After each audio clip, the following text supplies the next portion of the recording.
My name is Paul Anway, Paulan, like Nancy, Way.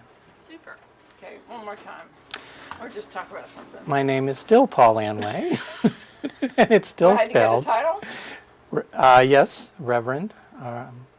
Paulan, like Nancy, Way. Okay. All right, Miss Stephanie, go ahead and hold this in front of his face. Let me get me a white balance. Yay. What brought you to Hospice Barren River? What made you want to do this? Well, it was actually before that. I was actually in a previous job when I left a church position and kind of fell into hospice chaplain work in Tallahassee, Florida. And I fell in love. Let's repeat that question. I didn't have the light on him. I want to know. Okay. So tell me how you came to do this type of work and what brought you to hospice. Okay. I had been a church pastor for about 9.5 years, and it was time to move on. And I fell into a position as a hospice chaplain in Tallahassee, and I fell in love with the work within 6 months. I just knew right away that this was what I wanted to do. And so it's just been a process of continuing on that path. And the door opened to come here to Kentucky, and it just felt right. And coming here to Hospice Barren River felt like the right thing to do, and so far it has been. Paul, tell me, I know some of this because I've interviewed a lot of chaplains, but one thing I admire about chaplains is their ability to be present, their ability to spend time with someone in a spiritual way without preaching. Can you speak to that from your own personal experience with hospice patients? One thing that I found is that simply being with someone and really focusing on what's happening in the moment, what's happening right now, can ground them, and it gives them a different perspective. Often they get tied into the past or tied into the future, what's going to happen, and they get connected to all those emotions that are associated with either of those places in time. But when they come back to what's going on right now, it changes things for them. And just simply by bringing somebody to the room, it helps them adjust and helps them change their perspective. And then from there on, then they can decide where they want to go and what they want to do and how they want to feel and what they want to experience. And so by being present and calling somebody back to what's happening right now provides that opportunity for that change in perspective. Can you tell me that and say, use hospice patients instead of they? Mm-hmm. I mean, that was Okay. beautiful what you said. Okay. So, One thing I've found with hospice patients and our patients here in Barren River is that when you can be present with them in the moment, help bring them into what's happening right now, that the patient can experience a change in perspective. The past isn't as important and the future isn't as scary. And it helps them adjust and decide what they want to do in this moment moving forward. tell me what it means to you in your heart to do this type of work. And remember our hospice thing. For me, being a hospice chaplain is really, it's a calling. I feel called to be present to people in times of transition, and to be in that moment when somebody is moving from life to life. It's a sacred experience. It's an awesome experience, and it gives my life meaning. And it's my way of kind of making this a better world. I can't change the world. I can't change the disease that our patient is going through, but I can be there for the moment, and it's my way of making a difference.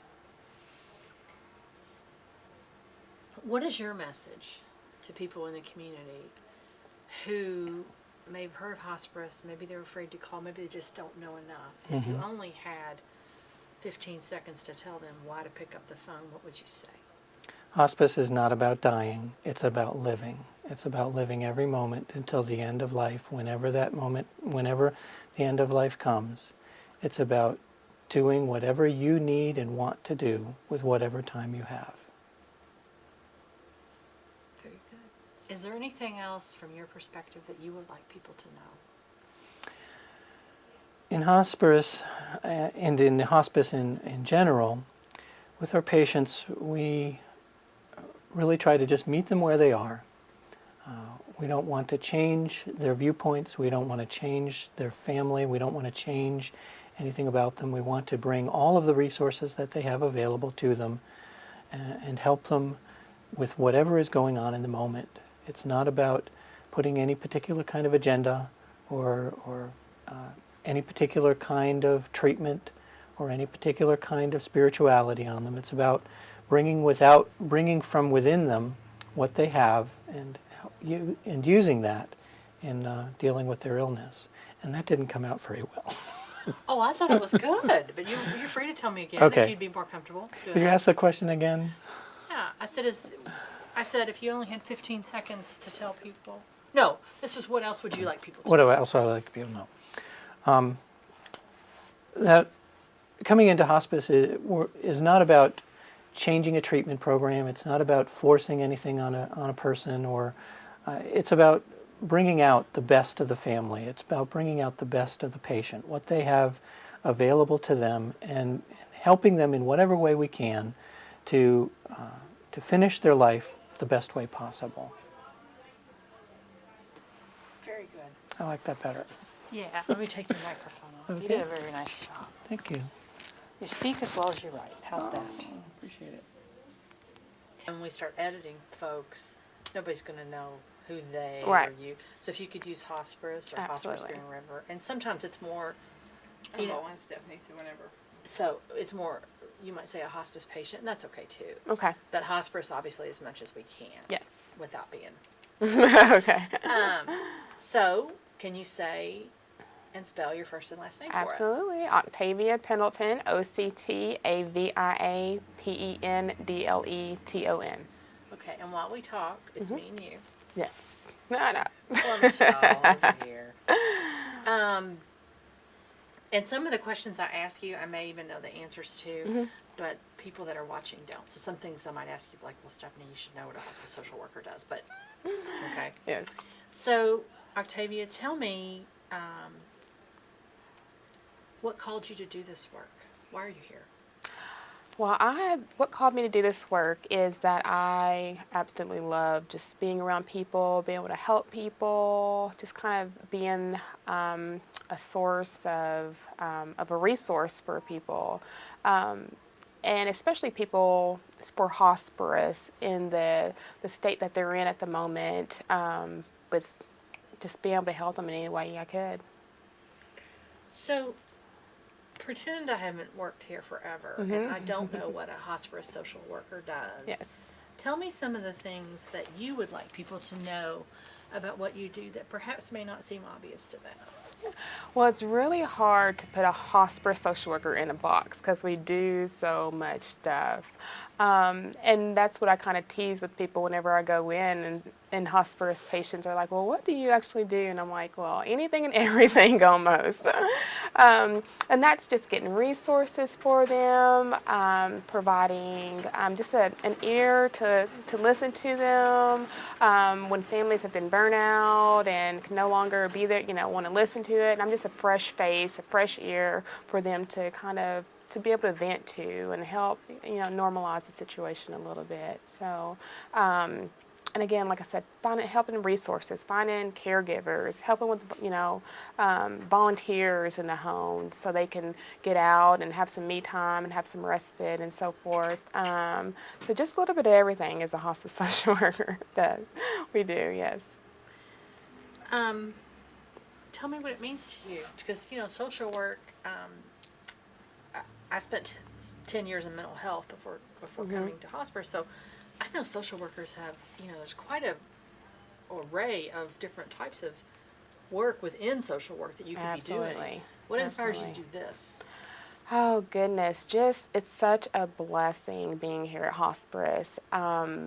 Families always thank us for what we help with them and provide for them, but I always tell them what they give to us is 10 times greater than what we do for them. So I just love this. This is my area. Like, I have found my area that I really want to be involved in for the rest of my career, I believe. And I mean, it's just a blessing to us. It really is, just to be there for them during this time. This is probably one of the most difficult times that our hospice patients families are going to ever go through in life. And just to be there for them during this time just means so much. And just the compassion that we show to our families, it's a blessing. It really is. Okay.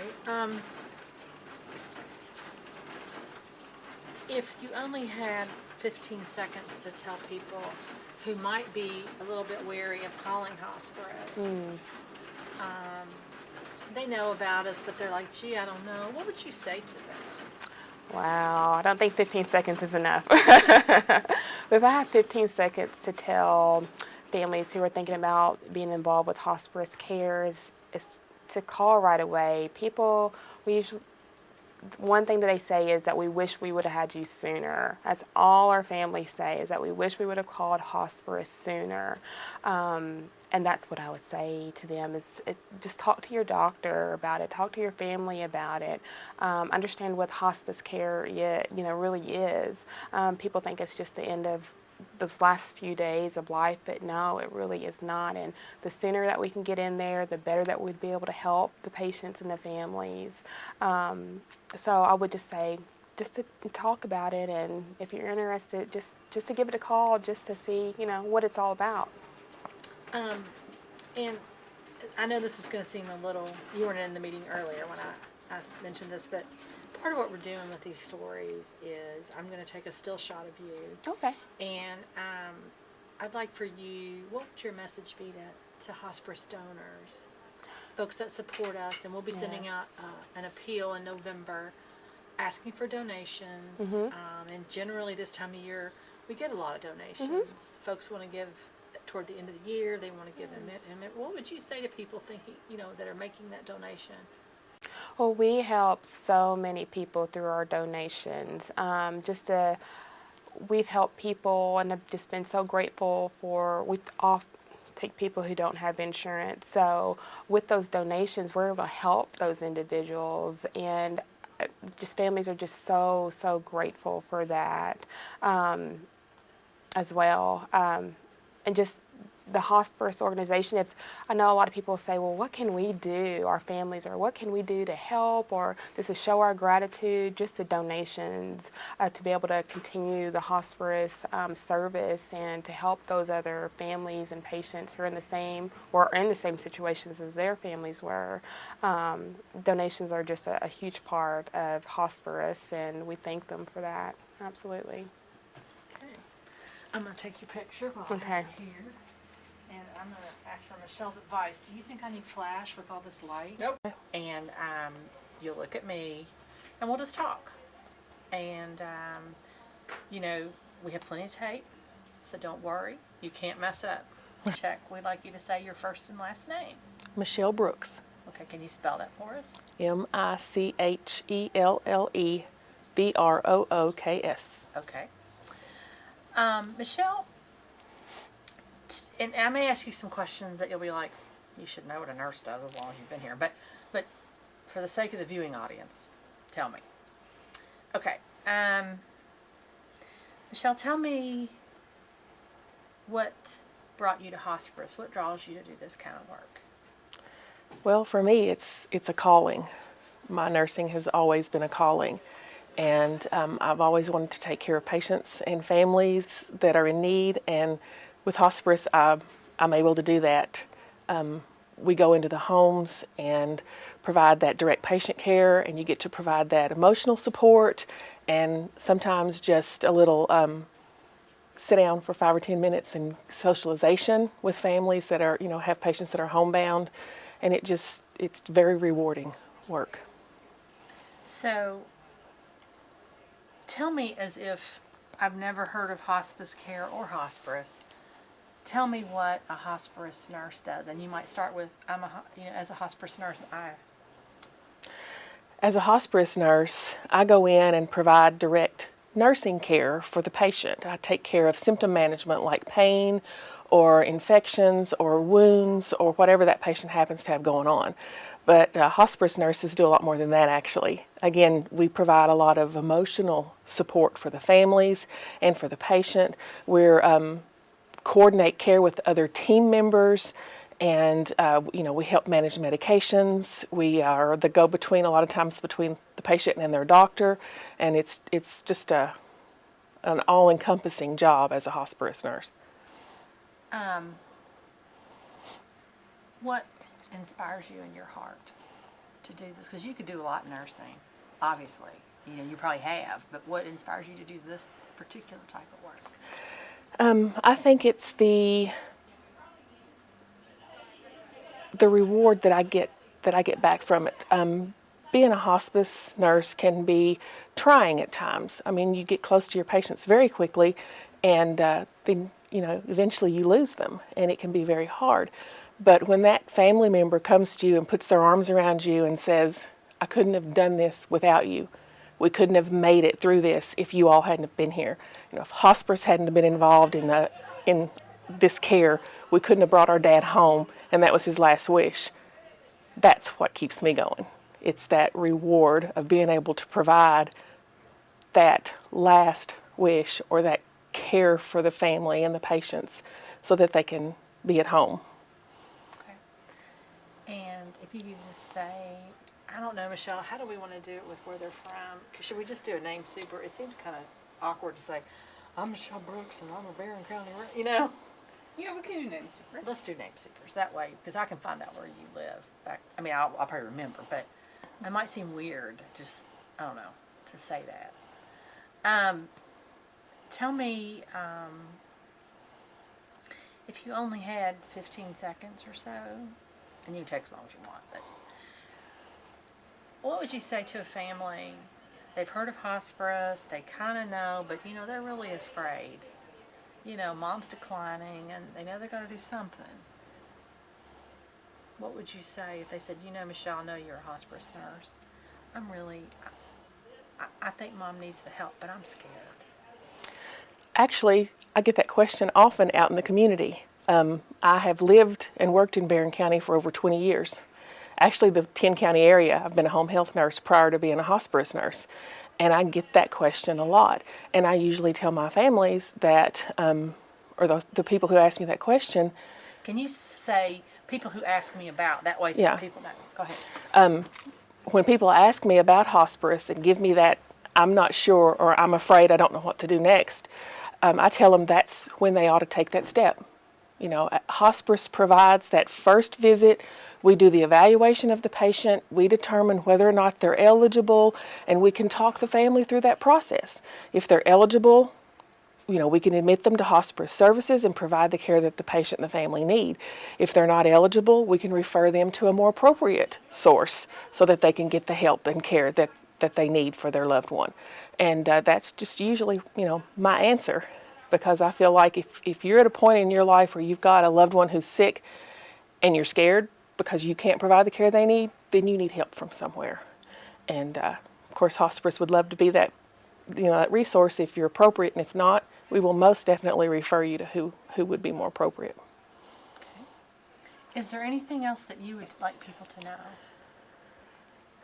Yes, I would like for people to realize that even though hospice provides hospice care for end of life, that doesn't mean the last few days of life. That means when you have a terminal diagnosis, the faster we can get in, the better care we can provide and the better quality of life we can provide, not only for that patient, but for the whole family. Because that quality of life, most of the time, 9 times out of 10, is the most important thing to that patient, is being able to have quality time with their family. And a lot of times if you wait too late, we're not always able, we don't always have the time to provide the quality that patient really wanted. Very good. Okay, now I'm going to take a still shot of you. Okay. You did a wonderful job. See, I can tell you love what you do. I do. When people are nervous,